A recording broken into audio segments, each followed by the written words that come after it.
Shalom, Bapak, Ibu, dan saudara-saudari yang saya kasihi di dalam Yesus Kristus. Sebelum kita mendengarkan renungan pada pagi hari ini, marilah kita berdoa. Kasih karunia dan damai sejahtera dari Allah Bapa dan dari anaknya Tuhan Yesus Kristus kiranya menyertai kamu sekalian. Amin. Ibu bapa dan saudara-saudari yang saya kasihi dalam Yesus Kristus, firman Tuhan kita pada hari Sabtu tanggal 16 November 2024 diambil dari Injil Markus pasal 1 ayat 32. Beginilah firman Tuhan. Menjelang malam, sesudah matahari terbenam, dibawalah kepada Yesus semua orang yang menderita sakit dan yang kerasukan setan. Demikianlah pembacaan firman Tuhan. Bapak, Ibu, dan saudara-saudari, di masa ketika Yesus melayani, demam dianggap sebagai penyakit tersendiri. Ilmu kedokteran belum terlalu canggih. Banyak penyembuh menggunakan mantra sihir, setidaknya untuk menipu pasien mereka agar mengeluarkan uang. Namun penggalian arkeologi di kamp militer Romawi kuno telah menemukan forceps, pinset, retraktor luka, jarum, dan pisau bedah. Dan rumah tangga Romawi yang kaya memiliki seorang dokter sebagai staf. Namun di Galilea, orang miskin tidak memiliki akses tersebut, dan luka dalam serta penyakit keras biasanya tidak dapat ditolong bahkan oleh ahli bedah yang paling terampil sekalipun. Selain orang yang sakit fisik, ada banyak orang yang diidintas oleh setan. Kita tidak tahu mengapa ada begitu banyak aktivitas setan pada zaman Kristus. Kita tahu bahwa kerasukan setan tidak dianggap dosa, tetapi jika setan datang karena korban mempraktikkan ilmu sihir, itu akan menjadi masalah. Berita tentang pengusiran setan oleh Yesus menyebar begitu cepat.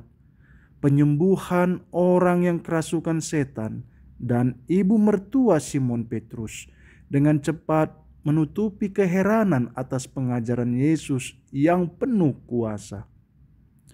Firman Tuhan hari ini menunjukkan dengan jelas tentang otoritas Yesus atas berbagai penyakit.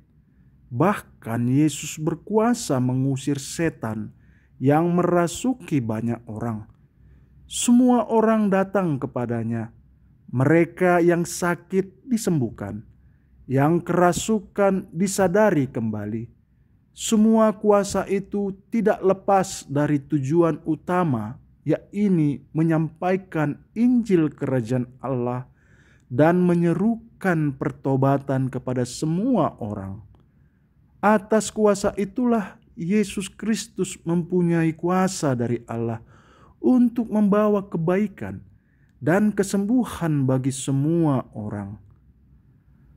Di dalam nama Yesus segala penyakit dapat disembuhkan, segala bentuk setan dapat diusir. Pada akhirnya ada begitu banyak orang yang kagum dan berkerumun seluruh penduduk kota di depan pintu rumah Simon untuk berjumpa dan ingin merasakan sendiri kehadiran Yesus Sang Mesias. Mereka menemukan harapan baru dalam diri Yesus. Tetapi anehnya justru Yesus mengajak para murid untuk pindah tempat. Tujuan Yesus pindah tempat sudah jelas dikatakan. Marilah kita pergi ke tempat lain, ke kota-kota yang berdekatan, supaya di sana juga aku memberitakan Injil, karena untuk itu aku telah datang. Kalau kita pikir bukan lebih baik Yesus tetap tinggal, karena pasti lebih nyaman melayani mereka yang sudah mau menerima Yesus. Kalau di tempat yang baru justru akan mendapatkan banyak kesulitan.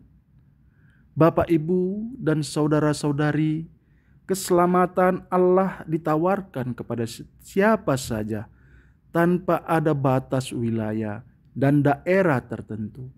Maka pergi ke segala tempat menjadi cara Yesus untuk menyampaikan Injil Kerajaan Allah. Jika hanya berhenti pada kenyamanan dan keamanan, pastilah berita Injil Kristus belum sampai kepada kita sampai saat ini. Yesus hadir untuk semua orang, menyelamatkan semua orang yang mau menerima tawaran keselamatan dari Allah. Mari kita menerima tawaran keselamatan dari Allah, memohon rahmat kesembuhan. Sakit yang kita alami belum tentu sakit yang kelihatan secara fisik. Bisa saja sakit kita memerlukan kesembuhan rohani supaya hidup kita menjadi semakin bertumbuh dalam iman. Maka datang kepada Yesus adalah jalan yang pertama dan utama. Dan bagi kita yang sudah mengalami banyak kesembuhan, mari juga berbagi rahmat kesembuhan itu kepada banyak orang, bahkan mungkin kepada mereka yang tidak kita kenal. Seperti di dalam Markus 1 ayat 31. Seperti ibu mertua Simon, setelah menerima kesembuhan dari Yesus, dia melayani banyak orang. Amin. Mari kita berdoa. Terima kasih Tuhan, nafas kehidupan yang masih Kau berikan di pagi hari ini. Kami tahu, kami adalah alat-Mu untuk mewartakan Injil Kerajaan Allah di bumi. Firman-Mu mengajarkan kami, kesembuhan terjadi di dalam nama Yesus. Dan apabila kami mengenal pribadi Yesus dan mau menerima, mengakui Tuhan Yesus Kristus adalah penyelamat dan penebus dosa kami. Ajari kami Tuhan untuk terus melayani Engkau melalui orang-orang sekitar kami yang membutuhkan pertolongan kami. Terlebih bagi kami yang telah menerima kesembuhan dari Engkau. Terima kasih Tuhan. Hanya di dalam nama Tuhan Yesus Kristus kami berdoa. Amin.